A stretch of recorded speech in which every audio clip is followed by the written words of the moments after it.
हमारा main character mall को साफ करते हुए उसी में फंस जाता है। बाद में वो रियलाइज करता है कि एक बहुत ही ब्यूटीफुल सी लड़की जो उसकी क्रश थी वो भी मॉल में ही फंसी हुई है। इनके बाद आगे बढ़ने लग के तभी मॉल में चोरी करने के लिए बहुत ही डेंजरस से रॉबर आ जाते हैं। अब आगे क्या होगा ये हम आज की हमारी मूवी करियर अपॉर्चुनिटीज इन 1991 की एक रोमांटिक कॉमेडी मूवी में देखेंगे। अगर आपको एक्सप्लेनेशन अच्छा लगता है तो प्लीज़ इसे लाइक और कमेंट ज़रूर कर दीजिएगा। अब बिना किसी देरी के एक्सप्लेनेशन स्टार्ट करते हैं। मूवी स्टार्ट होते ही एक न्यूज़पेपर कटिंग हमें दिखाई जाती है जिसमें रॉबर्स की न्यूज़ आई थी। उन्होंने चोरी कर वहाँ पर काम करने वाले आदमी को मार दिया था। ये न्यूज़ आर्टिकल हमारा मेन कैरेक्टर जिम पढ़ रहा था। वो कहता है कि ये कोई आम रॉबरी नहीं थी, ये एक असैसिनेशन था। मैं FBI के लिए काम करता हूँ और इसी वजह से मुझे सब कुछ पता है। इसी की इन्वेस्टिगेशन करने के लिए एक अलग कंट्री में आज मैं जाने वाला हूँ। पीछे से उसका बॉस आकर उसे लात मारता है और नीचे गिरा देता है। ये सब कुछ जिम कुत्तों को बता रहा था। वो एक्चुअल में एनिमल हॉस्पिटल में काम करता था और वहाँ से लात मारकर उसे भगा दिया गया। स्ट्रीट पर आने के बाद अपनी स्टोरी वो छोटे बच्चों को सुनाता है। उसने कहा कि काऊ के हार्ट ट्रांसप्लांट की मशीन मैंने इन्वेंट की थी। मेरे पास इतने पैसे हैं तो इसका करे क्या, ये मैं समझ नहीं पाता। रास्ते भर के एक आदमी को उसने अपना अकाउंटेंट कहा। इसी तरीके से झूठ वो बोलता रहता है। उसे सब लोग टाउन लायर बुलाते हैं, पर इस बारे में जिम को पता नहीं था। वो और एक जगह पर जॉब लेने के लिए गया जहाँ से ऑलरेडी उसे फायर कर दिया गया था। ओल्ड मैन उसे कहता है कि तुम्हें एक अलग सिटी में जाना चाहिए जहाँ पर लोग तुम्हें पहचानते नहीं। वहाँ पर तुम झूठ मूठ बोलकर वहाँ पर जॉब कर सकोगे। पिछली बार जिम ने अच्छा काम नहीं किया था तो इस बार उसे जॉब नहीं देता। इस गैस स्टेशन पर एक बहुत ही ब्यूटीफुल सी लड़की आई जिसका नाम था जोजी। उसे देखते ही वो अपनी ग्लासेस निकाल लेता है। बहुत ही स्टाइल से खड़ा था तभी उसके फादर पीछे से आके और उसे बहुत डांटते हैं। उन्होंने कहा कि इस बार भी तुम जॉब में टिक नहीं पाए। जिम कहता है कि मैंने खुद रिजाइन किया है, पर उसे घसीटते हुए घर पर लेकर गए। घर पर जब ये बात पता चलती है तो उसकी सिस्टर भी उसे बहुत इंसल्ट करती है। उसने कहा कि तुम 21 साल के हो चुके हो फिर भी इसी घर में रहते हो। उसके फादर कहते हैं कि अगर तुम्हें इस घर में रहना है तो यहाँ का रेंट तुम्हें पे करना पड़ेगा। सुबह उन्होंने उसे जल्दी उठा दिया और एक जगह पर जॉब के इंटरव्यू के लिए लेकर जा रहे थे। उसे कहते कि तुम्हें अपनी लाइफ के साथ कुछ अच्छा करना चाहिए, जॉब लेकर अपना खुद का प्लेस देखना चाहिए। जिम कहता है कि मुझे आपके साथ रहना बहुत अच्छा लगता है। वो मॉल के पास आए तो जिम ने कहा कि अगर मुझे जॉब नहीं मिला तो फिर क्या होगा। फादर ने कहा कि मैं तुम्हें तुम्हारे अंकल के पास भेज दूंगा, वहाँ पर तुम्हें जॉब करना पड़ेगा। अपना टाउन छोड़कर बाहर जाना है जिम को अच्छा नहीं लगता और वो इंटरव्यू के लिए चला गया। इंटरव्यू लेते वक्त मैनेजर को लगा कि जिम यहाँ के एक ऑफिसर के लिए इंटरव्यू दे रहा है। उसी ईयर के लिए $43,000 देने वाला था। जिम ने कहा कि मैं 45 से कम नहीं लूँगा। इनकी डील हुई और तभी मैनेजर को सेक्रेटरी से कॉल आया जो उसे कहती है कि आज वो ऑफिसर आए ही नहीं है। उनका प्लान मिस हो गया था। मैनेजर ने सही से जिम का फॉर्म देखा तब उन्हें पता चलता है कि क्लीनिंग का जॉब करने के लिए आया है। उस पर गुस्सा होकर घंटे के $4 की जॉब पर उसे रख लेते हैं और हेज भी कट करने के लिए कहते हैं। इसके बाद इस टाउन के एक बहुत ही बड़े मिलीनियर के साथ कुछ लोगों की मीटिंग हम देख सकते हैं। इस टाउन में कुछ जापानीज कंपनी आने वाली थी और इसी वजह से उन्हें वो ब्राइब कर रहे थे क्योंकि इस मिलीनियर के पास पूरे टाउन की लैंड है। इसी मिलीनियर की बेटी जोशी थी। वो कहते हैं कि आकर इनसे बात करो। जोशी उस आदमी के पास के और उसे किस कर लेती है। इस बात पर जोशी के फादर ने उसे बहुत डांटा। वो कहते हैं कि अगर फिर से तुमने ऐसा कुछ किया तो मैं तुम्हें मार डालूंगा। एक्चुअल में उसके फादर उसे बहुत मारा करते थे और इन सब से वो तंग आ गई थी और इसी वजह से इस तरीके से वो बिहेव कर रही थी। मूवी के फर्स्ट में हमने जिन रॉबर लोगों को देखा था वो एक कपल से उनकी गाड़ी चुरा लेते हैं। वो जिम और जोशी के टाउन में थे। अगले दिन काम पर जाते वक्त जिम खुद के लिए लिमोजिन बुक करता है। उसके पेरेंट्स से देखकर चौंक गए थे। टाउन के छोटे बच्चों के सामने उसने कहा कि आज मैं वेनिस जा रहा हूँ, कुछ इंपॉर्टेंट बिजनेस है। बेचारे छोटे बच्चे उस पर बहुत इम्प्रेस थे। जिस मॉल में वो काम करने वाला था उसी मॉल में आज जोशी आई थी। वो अलग अलग चीज़ें देखती है और उसे चुराने का ट्राई करती है। जिम ऐसे प्रिटेंड कर रहा था कि जैसे वहाँ का मैनेजर हो। उसके बॉस ने उस पर डायरेक्टली गन लगाई। उसने कहा कि तुम्हें यहाँ पर बहुत अच्छा काम करना पड़ेगा। जिम के पास उसका खुद का यूनिफॉर्म भी नहीं था तो बॉस कहता है जब तुम अच्छे से काम करोगे, यहाँ पर टिकोगे, फिर तुम्हें एक यूनिफॉर्म मिलेगा। पूरे रात कहाँ पर उसे क्लीनिंग करनी है, सब कुछ उसे समझा देता है। जिम ने कहा कि आपके साथ काम कर मुझे बहुत ही अच्छा लगेगा, पर बॉस कहता है मैं तुम्हारे साथ काम नहीं करने वाला। रात भर तुम यहाँ अकेले रहोगे। जाने से पहले इलेक्ट्रिसिटी बचाने के लिए सारे लाइट्स वो बंद कर रहा था। थोड़ी थोड़ी देर में लाइट चलते रहेंगे और जिम फिर साफ सफाई कर सकेगा। जाते वक्त उसने जिम को अंदर बंद कर दिया। कहता है कि सुबह आकर मैं तुम्हें छुड़वा लूँगा, मैं तुम पर ट्रस्ट नहीं करता। जिम कहता है कि अगर मुझे अंदर कुछ हो गया तो फिर क्या होगा। बॉस उस पर हंसकर वहाँ से चला जाता है। जिम ने 9 बजे साफ सफाई का काम स्टार्ट किया। थोड़ी सी साफ सफाई करने के बाद वो थक जाता है और सिर्फ 15 मिनट हुए थे तो उसने ब्रेक ले लिया। मॉल की चीज़ें वो खाने लग गया, वहीं पर रिलैक्स करने लग जाता है। उसने बहुत सारी अलग अलग चीज़ें ट्राई की। बोर होकर वो घर पर कॉल करता है, पर उसकी मदर ने कहा कि आज बहुत लेट हो चुका है, हमें सोना है। अकेले फिर जिम सारी चीज़ें एंजॉय करने लगता है।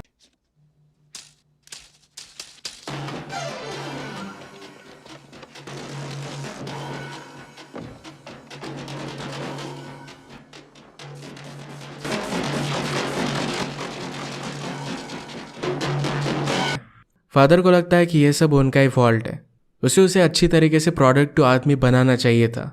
मॉल में घूमते फिरते जोशी जिम के सामने आके वो सरप्राइज होकर नीचे गिर गया।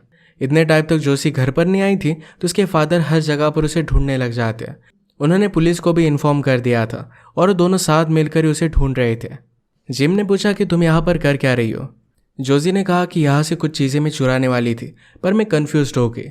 ट्रायल रूम में उसे नींद आ गई। जब उसकी आँख खुली तो बहुत लेट हो चुका था। जिम कहता है कि तुम्हारे फादर तो मिलीनियर है, ये सब चीज़ें करने की तुम्हें क्या ज़रूरत। जोशी के अपने फादर के साथ जो भी प्रॉब्लम्स थे ये सब कुछ वो जिम को बता देती है। जिम कहता है कि चलो हम खाना खाते हैं। मॉल की सब चीज़ें लेकर वही माइक्रोवेव में वो खाना बना देता है। वो इधर उधर की बहुत सारी बातें कर रहा था। जोशी ने कहा कि तुम्हें सेल्स का जॉब ट्राई करना चाहिए। जिम ने ये सब ट्राई कर देखा था, पर वहाँ से भी उसे निकाल दिया गया था। जिम ने कन्फेस किया कि जब वो हाई स्कूल में था तो उसे जोशी के सपने आते थे। वो जोशी को उसके सपनों के बारे में पूछता है। जोशी ने कहा कि मैं हमेशा सपने ही देखती रहती हूँ। बात करते करते जोशी ने कहा तुम्हें लोग टाउन लायर बुलाया करते हैं। इस बात से जिम बहुत ही डिस्टर्ब हो जाता है, उसे इसके बारे में पता ही नहीं था। जोशी कहती कि मैं ऐसा कुछ भी नहीं समझती, शायद लोग मेरे बारे में भी कुछ बोला करते हैं। जिम कहता है कि लोग तुम्हें टीज बुलाते हैं। जोशी को ये बात अच्छी लगी। जिम कहता है कि हमारे हाई स्कूल के सब फ्रेंड्स मुझ पर हमेशा प्रैंक्स करते रहते थे, तुम तो बहुत फेमस थी, तुमने तो मुझे कभी भी नोटिस ही नहीं किया था। जोशी कहती कि हाई स्कूल मेरी लाइफ का हाईलाइट था और उसे अपनी लाइफ में स्टक महसूस होता है। उसके पास कोई भी फ्रीडम नहीं है। उसे समझाती है कि तुम्हारी लाइफ जैसी भी हो, तुम्हारे पास फ्रीडम है जो उसके पास नहीं है। जोशी ने कहा कि मैं अपना घर भी नहीं छोड़ सकती। जिम कहता है कि तुम्हें घर छोड़कर क्यों जाना है, मुझे घर पर रहना बहुत ही अच्छा लगता है, फ्री में खाना मिलता है, लॉन्ड्री हो जाती है। जोशी कहती कि तुम इस तरीके से लूजर की तरह घर पर कैसे रह सकते हो। अगर तुम्हें कोई लड़की पसंद है तो उसके साथ तुम डेट पर जाते हो और डेट के बाद उसे अपने खुद के घर लेकर जाते हो, अपने पेरेंट्स के घर पर नहीं। तुम डायरेक्टली पेरेंट्स के घर पर उसे नहीं लेकर जा सकते। जिम तो पहले अपसेट था, पर इस बात को अंडरस्टैंड करता है। जिम ने पूछा कि तुम घर छोड़कर क्यों नहीं जा सकती। जोशी कहती कि मैं अकेले रहने से डरती हूँ। जोशी ने कहा कि अगर तुम कहीं पर भी जा सको तो कहाँ पर जाओगे। उसने अलग अलग सिटीज़ के नाम लिए, पर उसके पास उतने पैसे नहीं है। अब तो वो पहले जॉब करेगा और अपनी लाइफ को थोड़ा सा कंट्रोल में लेने की कोशिश करेगा। जोशी को तो एलए जाना था, वो वहाँ पर खुद स्ट्रगल करने का ट्राई करेगी। वहाँ पर अगर वो सक्सेसफुल हो जाती है तो उसे बहुत अच्छा लगेगा, पर अगर अनसक्सेसफुल हुई फिर भी अपने फादर के पास वापस नहीं जाने वाली।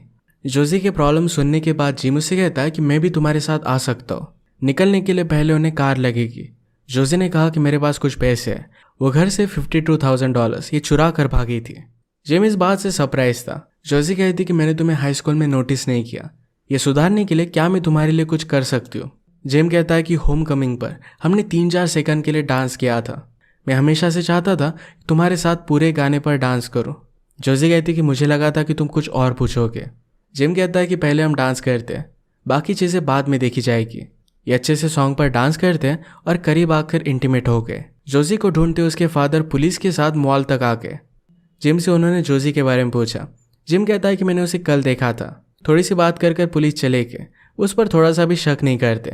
इसके बाद जिम और जोशी दोनों मिलकर मॉल में मज़े कर रहे थे। तभी अचानक से उनके सामने रॉबर आ गए।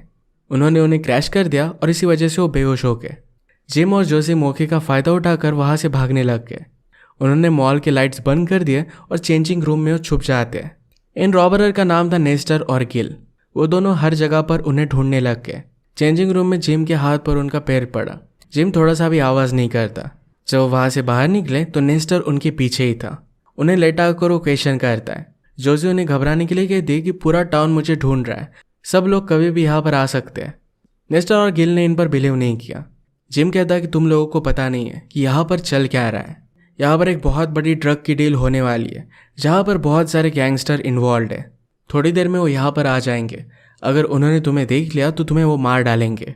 वो इस बात पर बहुत सारे डिटेल्स देता है और नेस्टर और गिल इस बात से डर जाते हैं। उठकर भागने लग गया तो जोजी को उन्होंने पकड़ लिया। जिम एक माइक लेकर अनाउंसमेंट करने लग गया तो नेस्टर और गिल को लगता है कि शायद वो गुंडे यहाँ पर आ गए। वो डर कर नीचे लेट जाते हैं। जिम ने उनकी गन ले ली। जिम हंसने लग गया कि अब तुम दोनों फंस चुके हो। नेस्टर ने हंसकर कहा कि उन गन में कोई भी गोली नहीं है। बेचारा जिम डर गया। वो कहता है कि मैं ऐसे ही मजाक कर रहा था। नेस्टर ने जिम से गन ली और उसने गोली चलाई। वो कहता है कि मैं भी झूठ कह रहा था। इन दोनों को जोजी बहुत पसंद आई थी। जोजी ने नेस्टर से कहा कि मैं भी घर से भाग रही थी, क्या मैं तुम दोनों को ज्वाइन कर सकती हूँ। नेस्टर इसके लिए हाँ कह देता है और तीनों मिलकर पूरी शॉप को लूटने लग गए। वो सब कुछ ले जा रहे थे तो जिम ने जोशी से कहा कि तुम्हें कर क्या रही हो, ये लोग मर्डरर है और उनके साथ तुम सेफ नहीं रह सकती।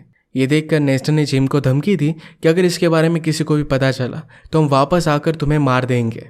जब ये लोग सब कुछ सामान गाड़ी में भर रहे थे, जब उनका ध्यान नहीं था तो जोशी चालाकी से इस गाड़ी को लेकर भाग जाती है। जिम अभी मॉल के अंदर था। उसे याद आया कि उसके बॉस के पास गन थी। इसी गन को ढूंढ लेता है। पूरे मॉल में वो अनाउंसमेंट करने लग गया कि वो FBI के साथ काम करता है। नेस्टर और गिल आकर उसे ढूंढ लेते हैं। वह जिम के पास शॉट गन थी, इस वजह से वो बहुत ही ज़्यादा डर गए। उसने उन्हें मॉल में बांध दिया। थोड़ी देर में जोशी उसे लेने के लिए वापस आ गई। सुबह पुलिस जब फिर से मॉल को देखने के लिए आए तब वहाँ पर उसे नेस्टर और गिल बंधे हुए मिल जाते हैं।